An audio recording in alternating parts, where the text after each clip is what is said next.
राष्ट्रीय युवा दिवस की बहुत बहुत बधाई, बहुत बहुत शुभकामनाएं। जैसा कि आपको विदित हुआ कि आज स्वामी विवेकानंद जयंती है। आज के दिन पूरे देश में, पूरे विश्व में स्वामी जी के किस प्रकार से उन्होंने जो उपदेश दिए हैं उनको जो है किस प्रकार से आप देखें कि युवा अपने हृदय में उतारते हैं, कैसे चलना है, कैसे हमारा भविष्य को निर्धारित करना है। उसके लिए आज से कई सालों पहले जन्मे हमारे इसी भारत भूमि पे ऐसे लाल स्वामी विवेकानंद जी, जिनका बचपन का नाम शायद नरेंद्र था, और वो कितने साहसी थे, कितने त्यागी थे।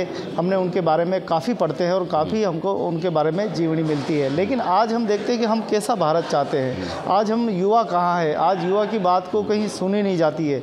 दबंग वर्ग कहीं न कहीं समाज को दबा के रखा है और युवा की अभिव्यक्ति को करने नहीं देता है। इसीलिए आज प्रत्येक समाज में हम देखें तो युवा की एक बड़ी भागीदारी नहीं है। इसीलिए समाज प्रगतिशील नहीं हो पा रहा है।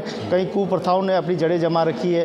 कुप्रथाओं के नाम पर आजकल जो दबंग वर्ग है उसने अपनी अपनी अलग अलग तरीके की कुप्रथाएं प्रचलित कर दी, जिससे भी बहुत बड़ा युवा के सामने आज एक संकट खड़ा हो जाता है कि युवा इससे कैसे उभरे, युवा कैसे अपने समाज को सृजन करे। क्योंकि आज नई चुनौतियाँ है, नया भारत बन रहा है, नई आधुनिक टेक्निक आ गई है, नई नई गतिविधियाँ हो रही है। बढ़ता हुआ भारत, आज भारत पूरे विश्व में अपनी छाप छोड़ रहा है। ऐसे में युवा किस तरफ जाए? आज आप देखेंगे कि युवा वर्ग जो है, आज अब भारत की सबसे बड़ी जो हम देखें कि डिजिटल प्लेटफॉर्म तैयार हो रहा है और डिजिटल प्लेटफॉर्म पे युवा कैसे भटक रहा है, क्योंकि उसको समय पे रोज़गार नहीं मिल रहा है, उसको एक प्लेटफॉर्म नहीं मिल रहा है, तो वो साइबर क्राइम की ओर बढ़ रहा है, कहीं वो अपराध की ओर बढ़ रहा है। तो युवा कैसे रोका जाए? स्वामी का विवेकानंद जी ने उस समय भी ये कहा था कि युवा जितना सशक्त होगा, जितना जानकार होगा, देश बदलेगा। लेकिन आज युवा भटक रहा है। देश के उन जिम्मेदार लोगों को बिल्कुल ध्यान देना चाहिए आज के युवा कैसा हो और युवा के लिए वो क्या कर सकते हैं। इसी क्रम को आगे बढ़ाने के लिए एक अच्छे मार्गदर्शन है हमारे मेवाड़ की इस धरती के दाड़म चंद जी। दाड़म जो बहुत ही अच्छे कवि भी हैं और बहुत ही अच्छे वैचारिक श्रोता भी हैं और बहुत ही अच्छे वक्ता भी हैं। तो उनसे निवेदन है कि आज के युवा कैसा हो, मेरा देश कैसा हो, और युवा की जो रुकावटें हैं, जो दबंग वर्ग जिन्होंने दबा के रखा, जिनकी आवाज़ ऊपर नहीं आने देते, आज युवा को कैसे स्वतंत्र करने की आवश्यकता है। जी, युवा दिवस पर सभी युवाओं को सादर प्रणाम और विवेकानंद जी स्वामी जी को प्रणाम कि उनके मार्गदर्शन में आज हम सब चल रहे हैं। लेकिन मेरा तो युवाओं के गोविंद जी बस यही कहना है कि आप फालतू की बातों में और फालतू इस तरह का मतलब ये समय चल रहा है, उटपटांग अश्लील, आपकी दिशा, युवाओं की दिशा उधर जा रही है। मतलब नशे की तरफ भी जा रही है, अश्लीलता की तरफ भी जा रही है, और अंत में उसका सार कुछ नहीं है। घर बर्बाद हो जाता है, समाज बर्बाद होता है, देश बर्बाद हो जाता है। इसलिए आपको स्वयं को, अपने आप को सुधारना है, क्योंकि लोग तो आपको भटकाएंगे, लेकिन आपको उधर न भटक करके आप स्वयं सुधरेंगे और इन गलत दिशाओं में जाने से आप रुक जाएंगे। सबसे बड़ी बात है, कोई रोक नहीं सकता। जब तूफान आता है तो कोई रोक नहीं सकता उसको, और आपके अंदर भी अगर ऊर्जा है तो बिल्कुल आपको आगे बढ़ना है और अच्छे कार्यों की तरफ से मन लगा के पढ़ना। और मन कभी ये मत लगाना, आपने उनको अंबानी जी के जो पिताजी थे, धीरज, क्या नाम था उनका, हाँ, वो यूँ थोड़ी का मैं ज़्यादा पढ़ा था, 8वीं पास थे, लेकिन उनको देखो आप, दुनिया में उन्होंने व्यवसाय में नाम किया, इज्जत में नाम, हर चीज़ में आप भी कर सकते हो। लेकिन बस मैं ये नहीं करूं, मैं अभी वहाँ पे खड़ा नहीं हूं, मैं इस तरह की बातें करना ये नहीं। आपको जो काम मिले उससे करो और तो उसी से आगे रास्ता। सबसे बड़ी बात वो एक बार आप चले तो फिर वो रास्ता होता रहेगा। यूँ नहीं कि मैं ऐसा नहीं करूँ, छोटा नहीं करूँ, बड़ा नहीं करूँ। आप कहते हो मेरा भाग्य नहीं खुलता है, अरे भाग्य तो खुलता है, ये किस्मत भाग्य है। और आपका कर्म है ना, वो आपका श्रम जो भी है वो करोगे तो अभी आप बूढ़े हो और आपको लकड़ी नहीं चलेगी। लकड़ी तो आपको, मेहनत आपको करनी पड़ेगी, उठना आपको पड़ेगा। लकड़ी तो आपका सहारा से आप चल सकते हो, वो भाग्य वो होता है।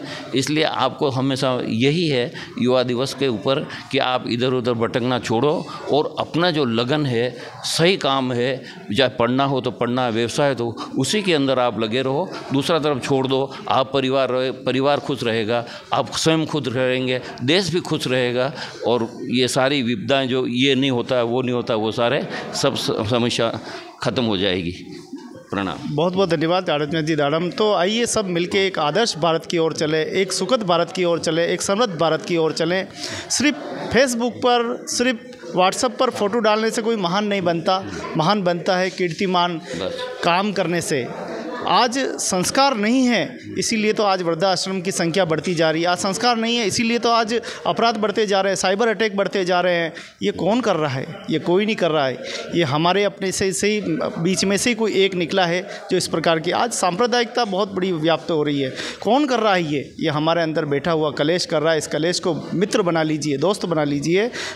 एक सुखद भारत की रचना करनी है तो हम सबको मिलकर करनी पड़ेगी, क्योंकि जब जब भारत पर कोई आफत आई है तब हम सबने मिलकर इसका सामना किया है। और आइए इस संस्कारों का सामना भी हम सबको मिलकर करने पड़ेगा। संस्कार जीवित रहेंगे तभी तो भारत जीवित रहेगा। अगर संस्कार ही जीवित नहीं रहेंगे तो कैसे हम करेंगे?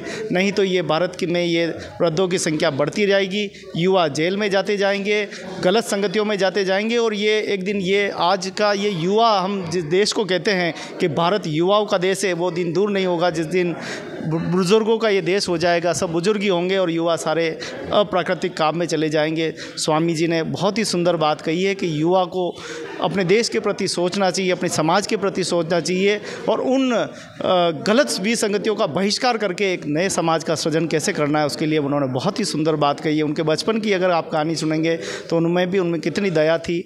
आज वो दया कहाँ चली गई है? बात बात पे बुज़ुर्गों को मारना, बुज़ुर्गों को परेशान करना, घर से निकाल देना, ये संस्कार कहाँ से आ रहे हैं? ये आज की इस 21वीं पीढ़ी में हम देखें कि 21वीं सदी में ये गलत विसंगतियाँ हमारे अंदर प्राप्त हो रही है। एक वेस्टर्न कल्चर हम देख रहे हैं कि वो होता जा रहा है। हम भारत की वो भूमि जहाँ 7 पीढ़ियों को सम्मान करते हैं, आज भी हमारे अंदर रावण के प्रति प्रतिशोध है और राम के प्रति सहानुभूति है। कितनी बड़ी बात, बहुत बड़ी। गोविंद जी, आपने बहुत ही अच्छी बात बताई। यही है कि बस अपना श्रम करते रहो, परिश्रम करते रहो। आप परिश्रम से ही तो घबराते हैं कि मैं ये नहीं करूं, वो नहीं करूं, वो नहीं करूं। आपको जो काम आपको रुचिकर हो वो बिल्कुल करना है। व्यवसाय में भी करना है, दूसरे में भी करना है, समाज में भी करना है और देश के हित के लिए करना है। और गुमराह हमने को होना नहीं है। गुमराह करने वाले बहुत हैं, बस गुमराह नहीं होंगे तो आप अपना भविष्य भी बना लेंगे और देश का भविष्य बना लेंगे। बहुत बहुत धन्यवाद। बहुत बहुत धन्यवाद। आइए सब मिलकर इस भारत को सुखद और समृद्ध की ओर ले जाए। आइए ऐसे ऐसे कीर्तिमान इतिहास कायम करें कि वास्तव में मानव जाति भी कहे कि वाह क्या दीवाने लोग थे, ऐसा कर गए, इतिहास बना गए। ऐसा काम हम सभी को करना है। इस मानव जीवन को बार बार नहीं मिलता, एक बार ही मिलता है। तो आइए सब मिलकर इस विकास की ओर पथ पे चलें और स्वयं भी संबल बने और दूसरों को भी संबल बनाएं। स्वयं भी खुशी करें और दूसरों को भी खुशियाँ बांटें। बहुत बहुत धन्यवाद।